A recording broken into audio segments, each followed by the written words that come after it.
Hello everybody, welcome to Snyder's Inc. And today we got the newest MrBallen video, and this is Burned Alive, Top 3 Places, Part 35. Warning, graphic content. We're gonna get right into this, ladies and gentlemen. Hit the like button, hit subscribe button, comment, think down below. Let's go! Today, we're going to look at 3 places you can't go and people who went there anyways. But in fairness, one of these stories is actually more like a thing you can't do and person who did it anyway. But we believed it was still close enough that it could be included. But before we get into those stories, if you're a fan of the strange, dark, and mysterious delivered in story format, then you've come to the right place because that's all we do, and we upload once a week. So, if that's of interest to you, please eat an orange in front of the like button and make a whole scene about how amazing this fruit tastes, and then offer the like button your other orange you have with you. Except don't tell them it's not really an orange, it's the fruit from a strychnine tree. Also, please subscribe to our channel and turn on all notifications so you don't miss any of our weekly uploads. Okay, let's get into today's stories.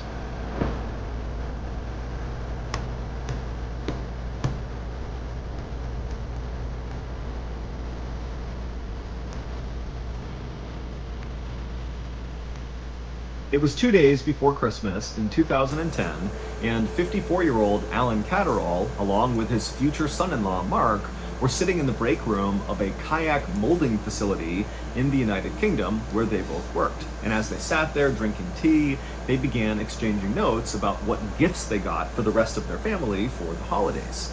And as they spoke, they both were very careful to keep their voices very quiet in fear that someone might overhear them, because Alan's wife and daughter also worked at this kayak company. Alan had worked for this company for 10 years, and even though it was back-breaking work a lot of the time, he loved it because it meant he got to spend all this time with his family basically 24/7. It was only 7 a.m. What I will say is, I don't know how I feel about working with family. I don't think, my family especially, my family would be horrible at working together. Oh, it'd be problems from the moment it starts to the moment it ends. It'd be just terrible plan. There'd be no goodness in that at all. Which meant Mark and Alan had just started their shifts, but they were already taking this break to talk about Christmas because they were so excited about it. But they finally said, okay, we do need to go to work, and so they put their cups in the sink, and then Alan made his way down to the factory floor, and his future son-in-law Mark made his way up to the control room.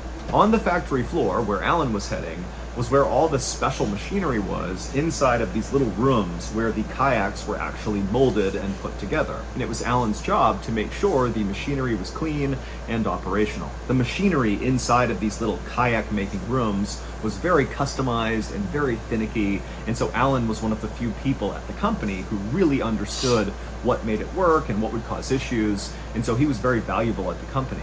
That day, Alan knew one of the circuit boards for one of these molding rooms had shorted out, and so the leadership had decided to shut down that particular molding room while the circuit board was fixed. And so when Alan went down and began checking out each of these molding rooms, he knew which one had been shut down. So he knew when he went in there, it was not going to be operational.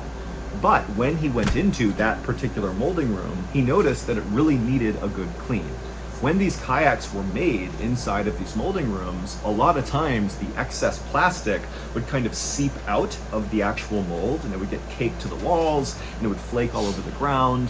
And so periodically, Alan would clean these rooms, and he figured right now, with this one shut down, he might as well clean it. And so Alan grabbed the crowbar, and he headed into this shut down molding room, and he got to work chipping all this plastic off the walls and making a big pile on the ground to sweep out and throw away. But as Alan chipped away at all the plastic, the doors leading into this molding room shut. And so suddenly Alan was cast into total darkness because his only light before that had been coming through these doors. But that was the least of Alan's worries. He knew that if these doors were shutting, these doors were automatic, that meant that the circuit board had to have been fixed, and they didn't know he was in here. And so now this molding room must be operating.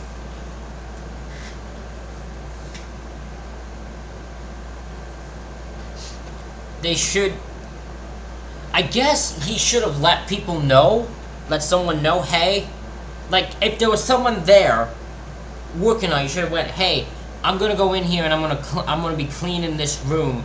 don't turn it back on, or at least put a note saying don't turn it back on until I'm out of the room, or at least show me then, or say, like, make it clear I'm in here, someone's in here, don't turn it back on yet.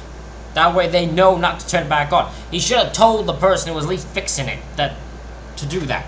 Operational, which meant he only had minutes to get out of this room. And so Alan ran to the door, and with his crowbar, he began trying to pry the doors open. He couldn't. These are mechanically sealed doors. They do not just open.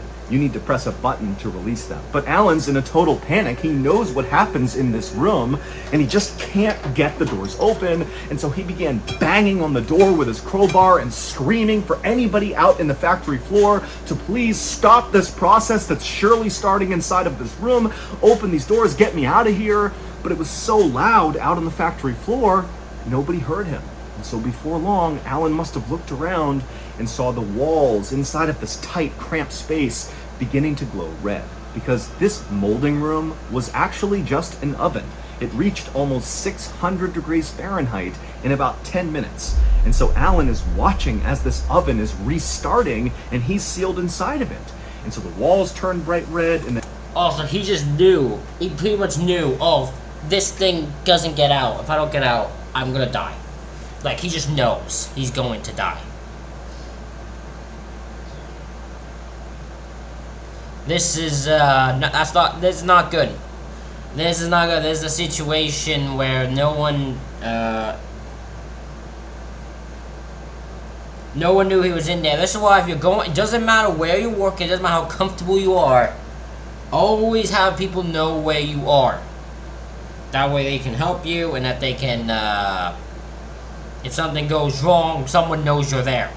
And then before long, the crowbar he was using to try to open the door must have become so hot he couldn't have held it. And then the ground as well would have been red hot, and his shoes would have begun to melt. And then the air temperature inside would have gotten so unbelievably hot he couldn't have breathed. And so screaming in pain and pounding on the door, leaving his skin on the door every time he hit it, Alan eventually just collapsed to the ground in unimaginable pain as he cooked alive. Finally, when Alan caught on fire and black smoke began coming off of his body and pouring out onto the factory floor, the factory realized there's a problem with this molding room, so they turned it off, they opened it up, and they discovered Alan. It would turn out, after Mark and Alan had chatted about Christmas in the break room and then parted and gone their own ways, Alan had gone down to the factory floor and inside of that molding room, and his future son-in-law, Mark, had gone up to the control room where he would have no visibility of the factory floor. All he had was this big switchboard full of lights and switches and gauges that controlled all of the molding room.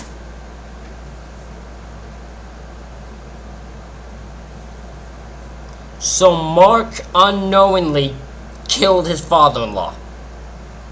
Because I know what's about to be revealed. He's gonna fix the goddamn switchboard for that room, that oven room, pretty much. That molded room, that oven room. He's gonna fix it, and turn it on, not knowing he's in there.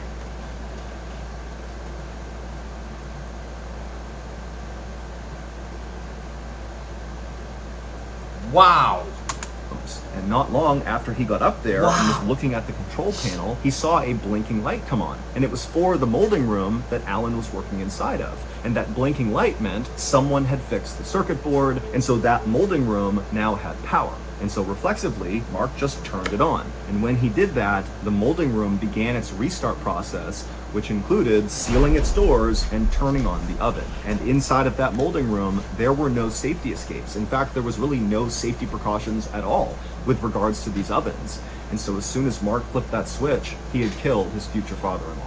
5 years later, the Kayak Molding Company was convicted of corporate manslaughter and fined 200,000 pounds. Also, the man who actually designed these molding rooms with no safety precautions in mind, no emergency exits, nothing, he was fined 25,000 pounds and sentenced to jail for 9 months. Interesting. So the company was charged with corporate manslaughter for that death. And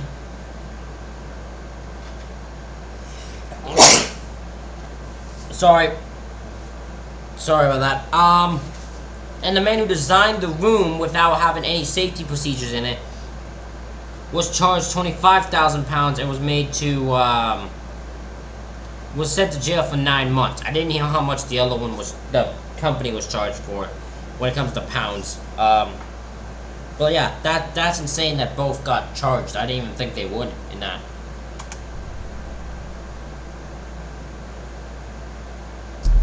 I'm gonna assume Mark didn't get charged or anything, because I don't think he didn't do it, he just instinctively did it.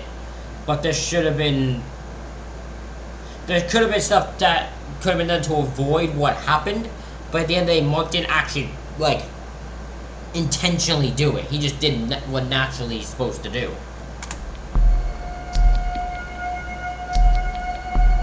On the evening of October 28th, 2006, in a Florida city called Port Richey, a 37-year-old woman named Marisa Weber walked in the front door of her home and called out a greeting to her mom. Her mom didn't call back, but Marisa could hear her in the kitchen making dinner, and so Marisa walked over to say hello. But Marisa only got about 2 feet into the family's very cramped living room when one of their many cats came bombing into the room and nearly knocked Marisa over as it ran past her and ran up to the side of the wall and just stopped and stared at the baseboard of the wall like there was something there. Marisa was totally annoyed by this cat, and as she looked over at it, she knew what it was doing. Because lately, Marisa had noticed there were clearly rats in her family's home, kind of scurrying around in the ceilings and the walls. Marisa could hear them all the time, and one of their cats was now clearly hunting one of these rats. And this totally stressed Marisa out. She'd actually begun taking anti-anxiety and antidepressant medication largely because of this rat infestation and really just the fact that Marisa hated living at her parents' home,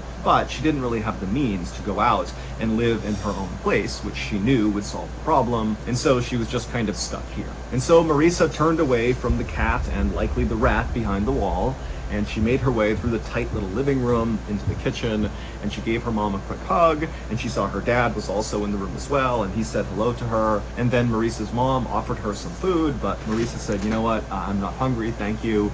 I'm just tired, I'm gonna go to bed. And so Marisa again gave her mom a hug, she said goodnight to her dad, and then she turned, walked up the stairs, and made her way to her bedroom. She went inside and shut the door. The next morning, Marisa's parents got up and they began making breakfast and getting ready for the day, but Marisa did not come downstairs, and so the parents assumed she must have left early for her job. Marisa was a secretary at a waste disposal company, and so the parents just had their breakfast. I guess that makes sense. I don't know. The rat infestation, so hold on, am I supposed to buy that there was a, is it gonna reveal there was a person in her walls? Is that what the reveal is supposed to be? What? Okay. I don't know, because that hasn't been revealed yet. I'm just gonna assume that's what it is that's in her walls. What else is,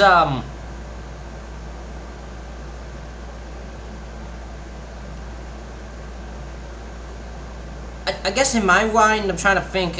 I keep zoning out. Sorry. I'm trying to think why they. I guess would you check if? I guess no. If she's old enough to the point that she has a job, and I guess you kind of would just assume she's fine. Like you wouldn't think something had happened in her walls or anything. Breakfast, and they too went out for their jobs. And then in the evening, when the parents were back home, Marisa did not come home at the time she normally would after work.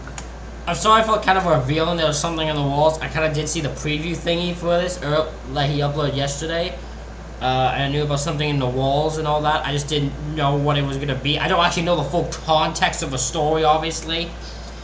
So I'm going to kind of be found out. But yeah, it's very, I'm just curious with this one. But the parents were not actually that concerned right then because they figured, okay, well maybe she left early and she came home from work early, and so we just kind of missed her on both ends, and that's why her door to her bedroom is shut. She's just come home early and she's in there and she wants to be left alone. After all, she's a 37-year-old woman. She probably wants her space. But later that night, when still the parents had not even heard their daughter moving around up there, the mother went upstairs and knocked on Marisa's bedroom door. But there was no answer. And so finally, Marisa's mom opened the door and the room was totally empty. Now, at this point, the parents did start to get concerned because they're thinking, okay, well, we didn't see her this morning, we haven't seen her now, we don't know where she is. But again, their daughter is 37 years old. Yes, you can't really and if she wanted to go do something out of the house by herself and not tell anyone, she was kind of entitled to do that. And so the Oh, I thought that was a boyfriend or something, but I can say she is 37 years old, so you can't really just go report a 37-year-old missing because you haven't seen her in one day. That could easily be explained. So yeah, at the moment, unfortunately, they can't really do anything because police would not take this seriously at all. Out of the house by herself and not tell anyone, she was kind of entitled to do that. And so the parents ultimately decided that they would just let this go for now, and in the morning, they were sure to see her. But the next morning, the parents still had not heard from Marisa, she had not come home, and now they were officially starting to panic. In particular, the mother was worried that Marisa might have been kidnapped or something going to or coming back from work, because Marisa was only 5'3" tall and maybe 100 pounds, so she was really small. And so Marisa's mom called her other daughter, Gina, in a total panic, saying, your sister, she's missing, we don't know where she is, she might have gotten kidnapped, come over and help us figure out what's going on. And so Gina came over to the house, and when she came inside, she told her parents, let's stay calm here. Marisa, she's 37, I'm sure she's fine. Let's search the house and see if there's some note or something from Marisa explaining where she is and what she's doing. And so the family searched the whole house, starting with Marisa's room, but they couldn't find anything that gave them any clues about what happened to Marisa. But they did eventually find Marisa's purse that was still in her room, and when they opened it up, they saw her wallet was still inside. And so that sent up a huge red flag for the family. They're thinking, why would Marisa go anywhere for an extended period of time without her wallet? That made no sense. And so at this point, the family did call the police, and they reported Marisa missing. But the police got nowhere on the case, and so on November 9th... Well, of course they got nowhere on the case. There's nothing to go off of. This 37-year-old woman pretty much entered a bedroom, then vanished off the face of the earth. With her wallet still there, they had nowhere to go off of, nothing to go off of. This is not gonna be an easy, quick solve investigation. 12 days after Marisa had said goodnight to her parents, gone up to her room, and then vanished, the family was at a total loss for what to do. But Gina, Marisa's sister, had begun to think to herself, hey, it's possible that Marisa, who was not doing well mentally, she was very unhappy, she was totally stressed out about this rat infestation, which really highlighted the fact that she was stuck at home with her parents at 37 years old. Gina's thinking that it was totally possible that Marisa had just abruptly run away, or worse, maybe she had harmed herself. And so on November 9th, Gina decided she would take one more pass through the family home and just see if she could find any little indication that would give away what was going through Marisa's mind before she vanished. And where Gina started was in Marisa's room. And so Gina, she went upstairs, down the hall, she opened up her sister's bedroom, and she walked inside, and you gotta picture this space. It was totally cluttered, almost like a hoarder's space. There were piles of clothes that were taller than a human person. This room is totally packed with stuff. But Gina, she took her time kind of walking through the room, looking everywhere, kind of sifting through all the piles of junk and clothes and everything in the room, and she couldn't find anything. But then at some point, her attention was drawn to her sister's bookshelf, and she looked over at it, and she thought she saw something odd right in the middle of the shelf. Now, Gina had a flashlight with her, and even though the light was on in the room, she still lifted up the flashlight and turned it on and shined it at this thing in the middle of the bookcase. And when she saw it, she screamed.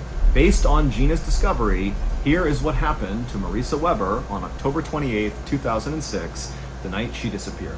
That night, Marisa had come home, she saw her mom and dad in the kitchen, she was offered food, she turned it down and said, I'm tired, I'm going to bed. She went upstairs, she went into her room, closed the door, and sat down on her bed. Then Marisa grabbed a pill bottle next to her bed, which contained morphine and codeine, which are two very powerful painkillers. They're opiates, so highly addictive. She popped a few of those, and then she rolled a marijuana joint and smoked that, and then she grabbed the TV remote and sat back on her bed, getting ready to zone out. But when she tried to turn on the TV, which was sitting on this bureau on the other side of the room, it didn't turn on. And right away, Marisa knew that the TV likely had become unplugged. This was something that happened periodically. The room was so packed with stuff that sometimes when Marisa was just navigating through her room, the stuff would bump into the bureau, and that would in turn jostle loose the plug from the TV. But the TV was actually not plugged in right behind where this bureau was. The TV was sitting on the bureau, but the plug ran down and kind of to the side of the bureau behind this huge bookcase that was pressed right up against the bureau. But this bookcase was so loaded down with books and things that Marissa had collected over the years that not only could you not really reach through the bookcase to the wall, but it was too heavy. You couldn't move the bookcase. And so the only way to access this plug from the TV was to climb on top of the bureau where the TV was and kind of reach back and grab the plug. Wait a minute, did this girl get... What? Hold on.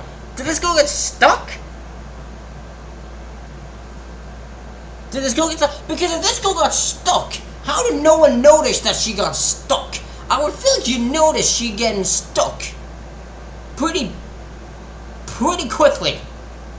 Especially if you're looking through her room. I don't know, no one would notice it. Plug behind the bookcase and plug it back in. And so Marissa, who was likely beginning to feel the effects of all the drugs she had taken, climbed on top of this bureau and she reached back behind this 6-foot-tall bookcase and she began trying to grab the plug, but it was just out of reach. And so she leaned farther and farther and farther until she finally grabbed the plug.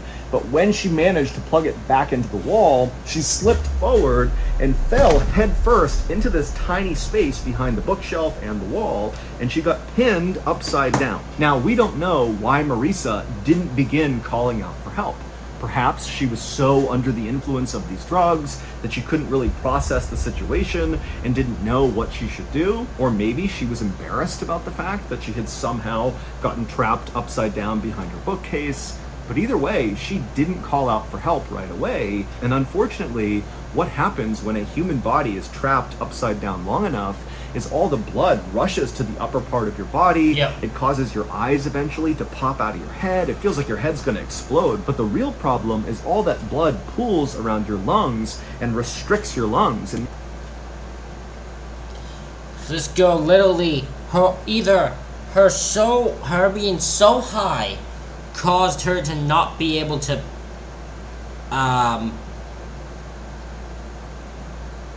caused her not to be able to get help, or her embarrassment caused her death. it makes it really hard to breathe.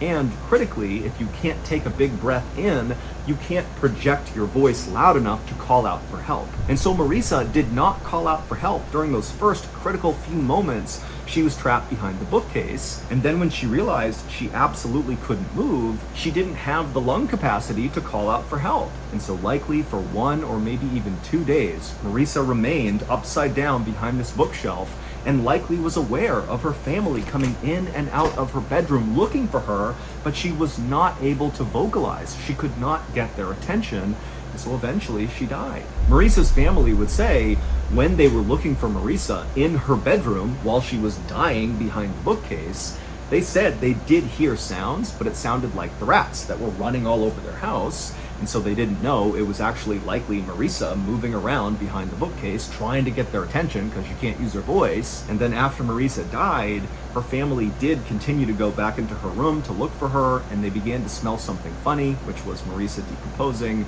but the family didn't know that, and they chalked it up to the fact that the room was really messy, and again, there are rats in this house. I mean, this was not a clean space, and so they kind of thought, okay, the smell can't be anything serious. It wasn't until November 9th when Marissa's sister, Gina, was back in Marissa's bedroom and she looked over at the bookcase and she saw something strange. What she saw was her sister's foot right behind the bookcase. Gina couldn't really process it, so she got her flashlight out, she shined it on the foot, and when she scanned from the foot down, she realized it was her sister.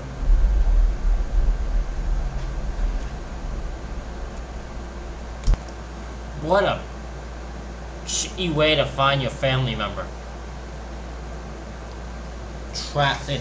I'm just gonna say this now. If someone goes missing and you look through a room, don't half-ass look. Look through every little nook and cranny of that room. You never know what could happen.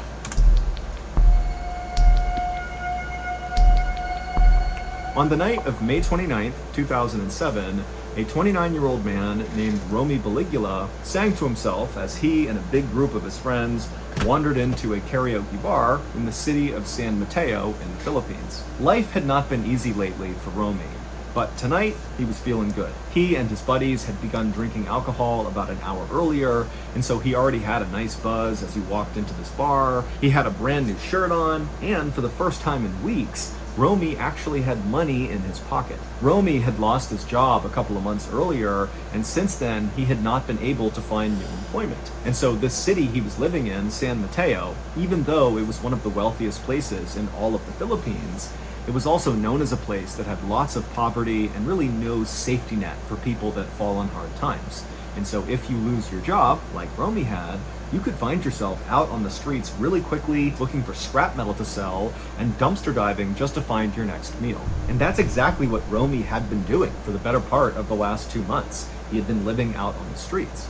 But just a day earlier, he had discovered this stash of very valuable scrap metal, and he had sold it that day for a nice profit. And with that money, he had bought a nice big dinner, a brand new shirt, and tonight he had bought a night out. And the best kind of night out for Romy was going to a karaoke bar, because Romy loved to sing, and his friends did too, but Romy sang basically all the time. Whether he was full-time employed, making lots of money, enjoying life, or if he was in a dumpster looking for food to eat, Romy would be singing. Now, Romy was not the best singer, certainly not compared to some of his friends who were excellent singers, but he felt like the more he sang, the better he got.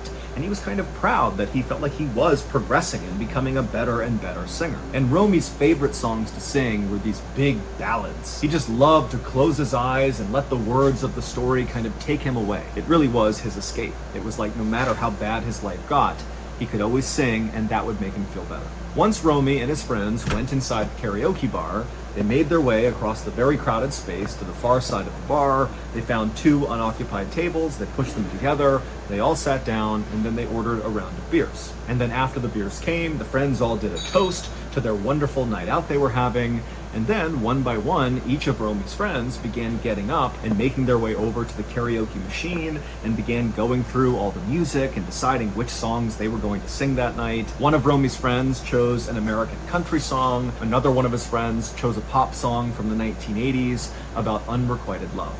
But regardless of the songs that any of Romy's friends chose, when they began getting up there and singing their song, it was like the karaoke bar came alive. People in the Philippines love karaoke. It's really a part of the culture. In fact, many people in the Philippines...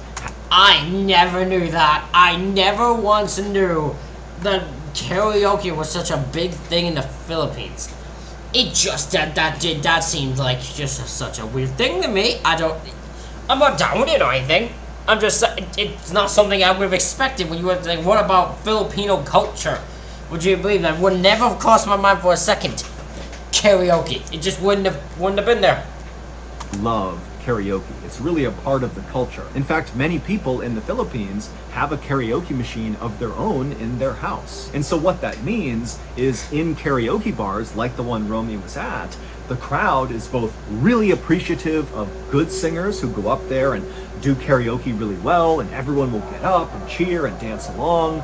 And then also, if there are bad karaoke singers, the crowd is just as quick to begin jeering and booing at them and getting them to stop. And Romy knew that when he went up on stage that night, he was taking a bit of a risk, because when he went up and identified the song that he was going to sing, he knew it was a questionable choice. But he was confident in his abilities. He had been singing and practicing. He really felt like he was ready to nail this really challenging song, and the crowd was going to love him for it. As Romy sat at the table watching one of his friends perform a fast-paced song about a race car, the bar's bouncer, a 43-year-old man named Robalito Ortega, came over to Romy's table with a big grin on his face. Robalito didn't recognize Romy or his friends. They were new at this bar, and so Robalito wanted to introduce himself and get to know these people. One, because Robalito was a big karaoke enthusiast, just like everybody else was. And two, Robalito felt like it was easier to keep the peace in this bar when everybody knew him and he knew everybody. And so Romy and his friends, they chatted happily with Robalito, and then after Romy's friend, who was singing the song about the race car, wrapped up and came down off the stage, Robalito gave him a nice congratulatory pat on the back and told the friend he did a great job up there. And the friend, in turn, turned around and flagged down the bartender at the other side of the bar and kind of gestured, hey, we want another round of drinks. And the friend also made it clear that he wanted to give a drink to the bouncer as well, as like a thank you to the bouncer for giving him the compliment. And the bouncer said, thank you very much. And then before long, the beers arrived, and Romy and his friends and the bouncer, they all cheersed and toasted the night and enjoyed their drinks together. And then just a couple of minutes later, it was Romy's turn to take the stage. And so he got up and, as confidently as he could, kind of jogged up onto the stage, and he took the microphone and he looked out at the crowd. And everybody's having a great time. It seemed like the mood was really positive, and Romy really felt like, again, even though this song was a questionable song choice, that this crowd was going to love it and that he was going to do a wonderful job. But when the song began to play in the background, Romy noticed that right away, the mood in the bar completely shifted. It went from loud, happy, and talkative to almost silent as everybody in the bar turned and looked up at the person who had chosen this song. But Romy had anticipated this, and he knew as soon as he actually began singing this song that he could win them over. He was going to nail this song. And sure enough, Romy began to sing, and right away it was like the mood began to kind of return to what it was. It's interesting. So there's a song in it. So it's a song in the karaoke machine that almost people shouldn't sing. What? Why would that even be an option in the karaoke machine? Am I missing something? It was. People in the audience could tell that Romy was doing a good job, and so about a third of the way into his song, Romy noticed that the bar was basically back to normal. He even looked over and saw the bouncer, who was still standing with his friends over at the table, had raised his beer, kind of saying, keep it up, you're doing great. And when Romy saw the bouncer really getting into it, Romy had this surge of adrenaline, and suddenly he felt so confident that he really leaned into the song. And so he began dancing on stage and really belting out each of the lines of this song. But at some point in the song, there's this moment where the singer really needs to hit a high note, and when Romy very confidently attempted to hit this high note, his voice cracked, and it was a really loud, like obvious cracking of his voice. Oh no! The worst thing you can do is a crack. Is a crack voice. Oh, like that. That'll immediately catch everyone's attention. It'll stop a mood in the freaking blink of an eye. Oh!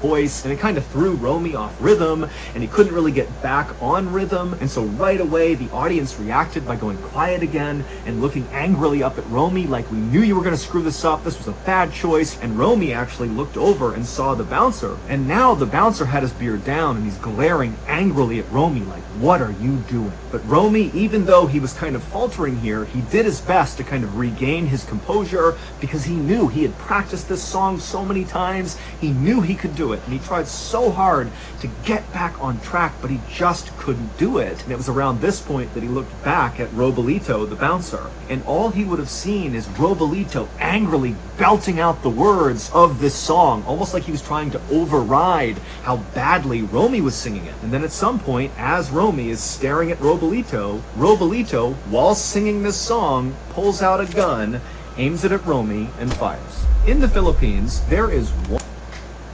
What the fuck? What did he sing? What was it, the theme song? National anthem? Was that what he did? Was that what he was singing wrong, the national anthem? I don't know what other situation you can have where if someone does a karaoke song so badly you pull out your gun and you kill them. I don't know that one. One song that everybody knows you do not sing. In fact, this song is often banned in most karaoke bars, and then even when it's not banned, nobody sings it. And the reason this song is so forbidden is because since 1998, people have begun being murdered for singing it. Reasons unknown, but it just keeps on happening. Since 1998, 12 people have been murdered either while they were singing this song for karaoke or immediately after it. The forbidden song is called My Way by Frank Sinatra, and that was the song that Romy chose. That's so weird because it's such a... There's nothing bad about the song. There's nothing dangerous about the song. There's nothing about that song that would make you go to murder the person. I'm so Can someone explain why that's the case? Why do people get murdered after singing the song? Because I don't get it. Now, no one really understands why this song somehow elicits all this violence in people in karaoke bars in the Philippines, but it does. Some have said that the message of the song, which is about a man being a man and doing it his way, kind of brings out a lot of masculine energy amongst people that are listening to it, and it can apparently prompt people to just suddenly start acting violent. But that's just a theory. No one really understands why this song just keeps leading to murders. But on May 29th, 2007, when Romy sang this song, Robalito the bouncer, who liked Romy and liked his friends and was having a nice drink with them, he just couldn't handle it when the song was getting butchered, and he hated the song to begin with. And in fact, ironically, Robalito had been hired by that karaoke bar specifically to keep the peace if the song were to come on. But as he listened to this song, something happened inside of him, and he pulled his gun and shot and killed Romy. So that's going to do it. If you got... That is an insane situation. Ladies and gentlemen, hit the like button, hit the subscribe button, comment what you think down below.